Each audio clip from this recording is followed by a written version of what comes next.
Licking ice cream inside the store is now a crime. Some nuns broke COVID restrictions to attend an exorcism. And federal agents seize cocaine frosted cornflakes cereal.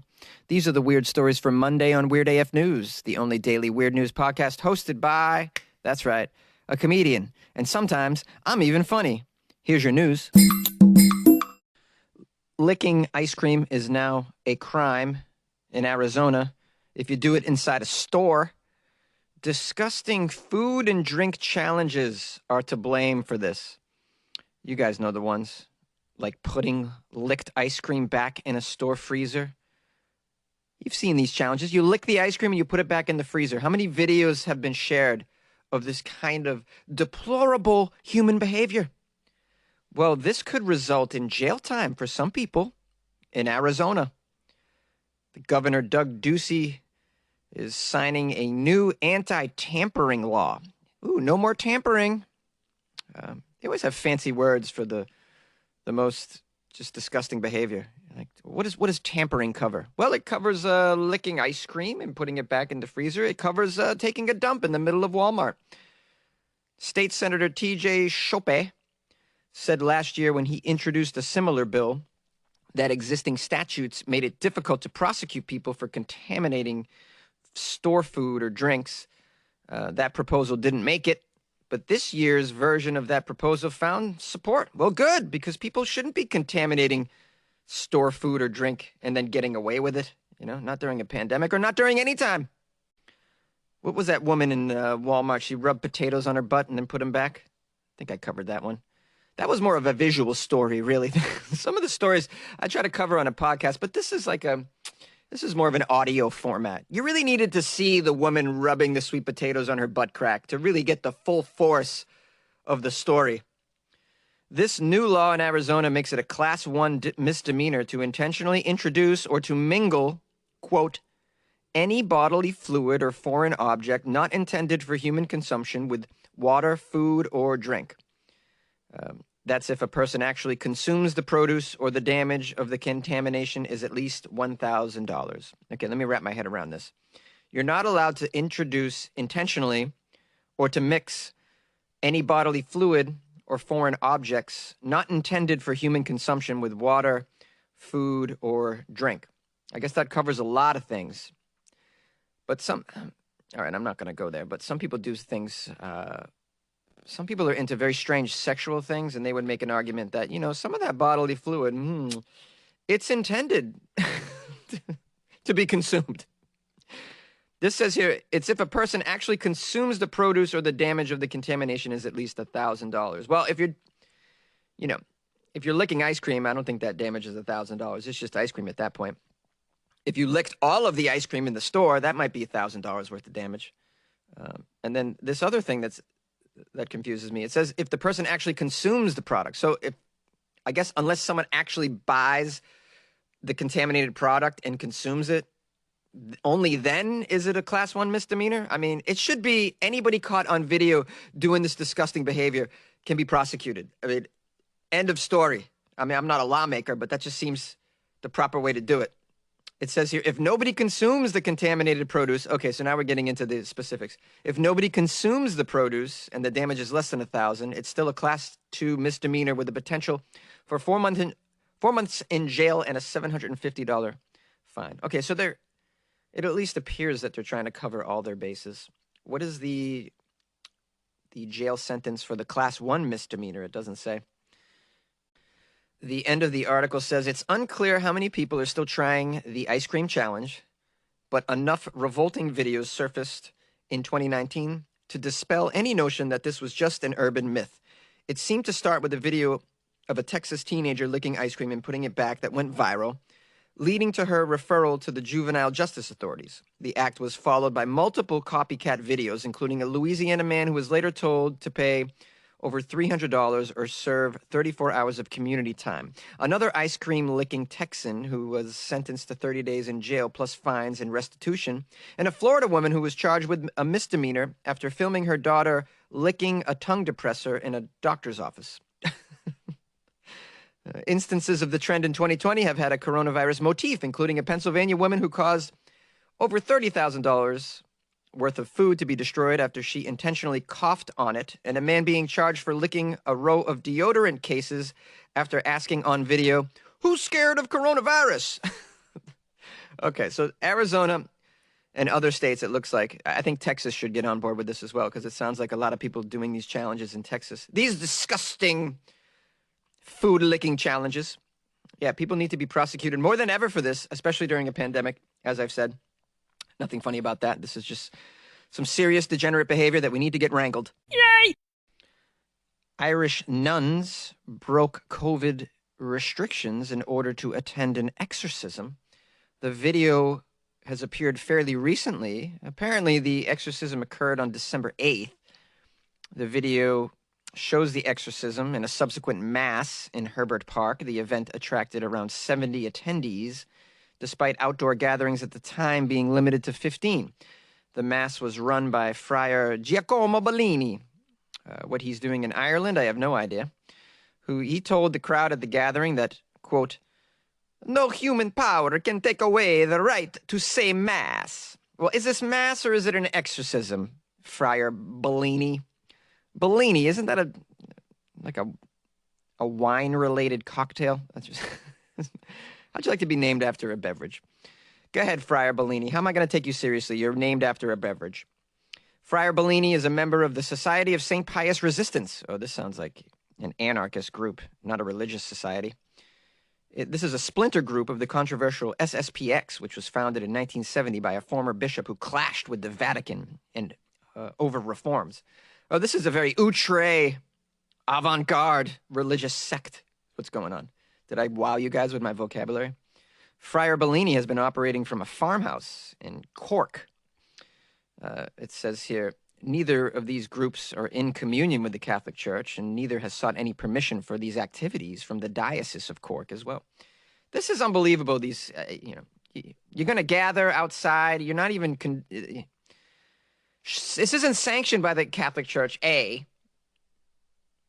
Since when are exorcisms like a public event that a bunch of people can show up? That confuses me. 70 people at an exorcism? How? The nuns apparently have a GoFundMe appeal. They've raised 80,000 pounds. Why? In one donation, they were given over 5,000 pounds anonymously. Earlier this month, one of the nuns named Irene posted on the GoFundMe page that the outstanding charity towards our needs has finally made it possible for us to purchase some property. Oh, great. Purchasing property for your exorcisms. Wow, this is just outrageous. This kind of activity is almost as bad as the spring break activity that happens in Florida. A bunch of idiots getting together, shots during a pandemic. And then you got a bunch of nuns getting together like, "Be gone, Satan.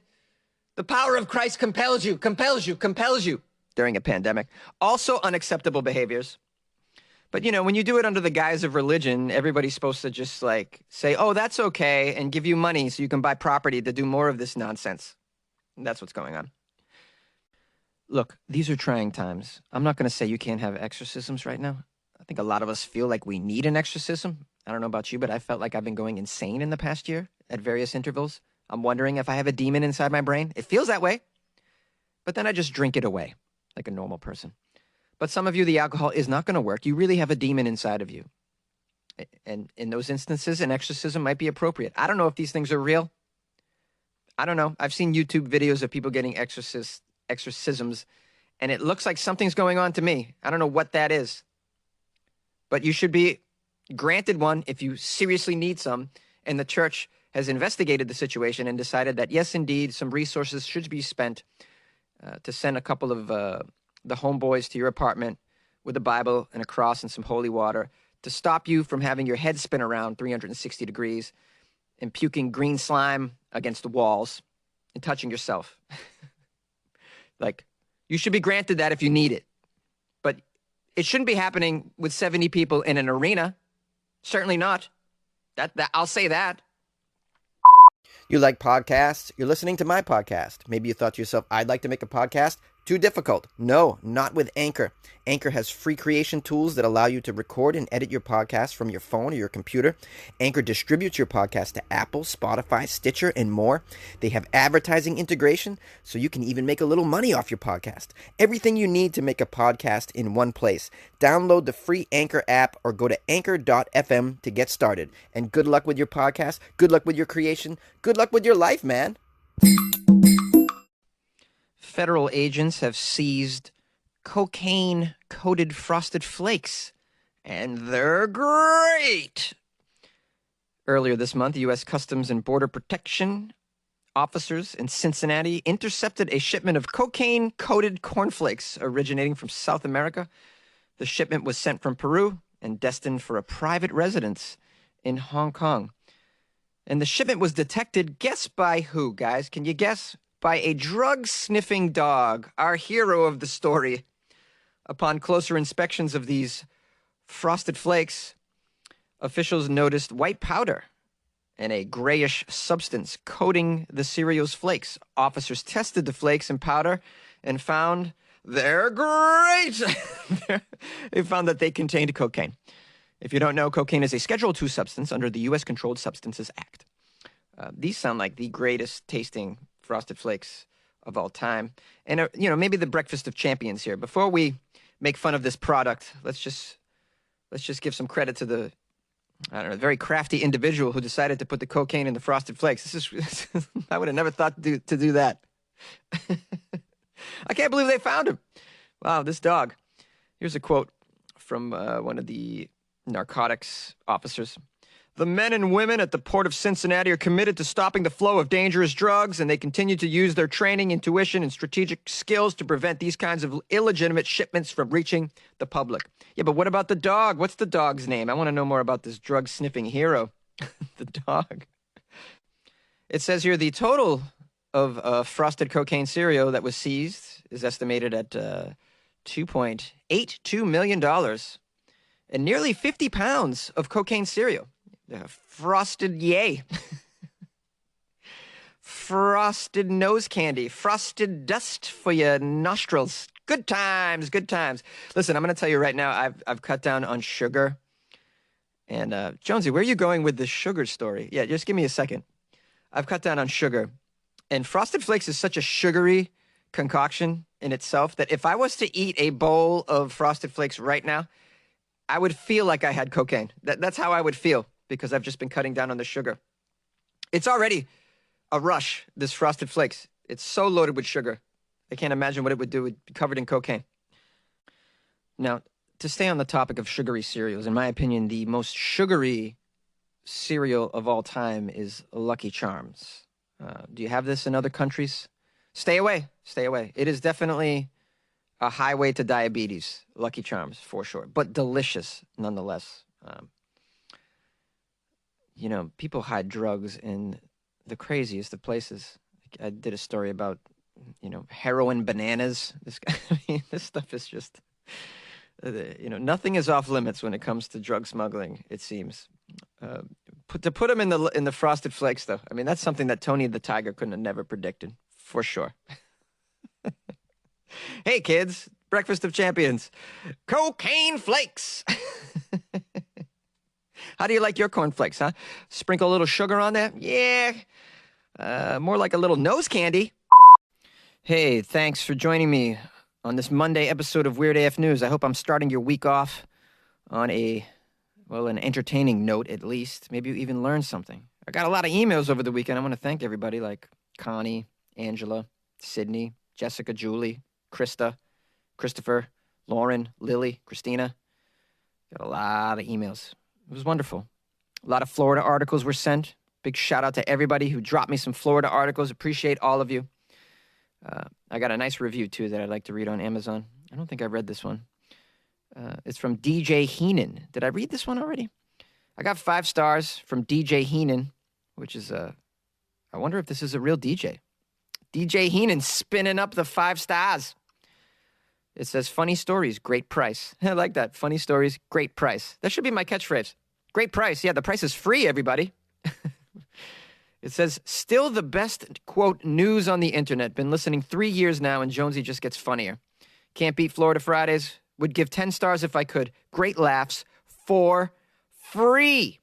All capital letters. Free. Thank you, DJ Heenan, for making everybody know that it's free. So those of you who are taking the time to write awful reviews on something that's free, check yourself. Thank you, DJ Heenan. All the 5-star reviews help on Amazon. And, I'm not getting any reviews on iTunes or Apple Podcasts. So I don't know. Do any of you listen on Apple Podcasts? Please just drop me a review. I mean, I got hardly any on there. It seems very strange. I know I have a lot of listeners on Apple Podcasts, but I haven't got a review since like Christmas. So please go on there and leave me a review. It'd be very helpful. You don't have to give me 5 stars. If you want to give me like half of that many, I'm okay with that. If you just want to say, hey, this is an okay podcast, it's not the best time, but it's okay. If you got nothing else going on, smoke a doob and sit down with Weird AF News and Jonesy. If you want to call the show, by the way, I think I've left this number a few times, haven't I? Yeah, I think I have. It's 646-450-2012. My email is funnyjones@gmail.com. You can reach out to me on the Instagram @funnyjones. You could do that. And lastly, please check out the Patreon. That's a way that you can support the show. Patreon.com/WeirdAFNews, where you can, it's like joining a special club of super fans of Weird AF News, and I give everybody in there extra Weird AF content. So, and most of the people enjoy that. Most of them. So check that out. It's like buying Jonesy a cup of coffee a month. Or a beer. Don't you want to buy me a beer? Like a nice peanut butter stout or something? That sounds lovely. Okay. I think I'm done here.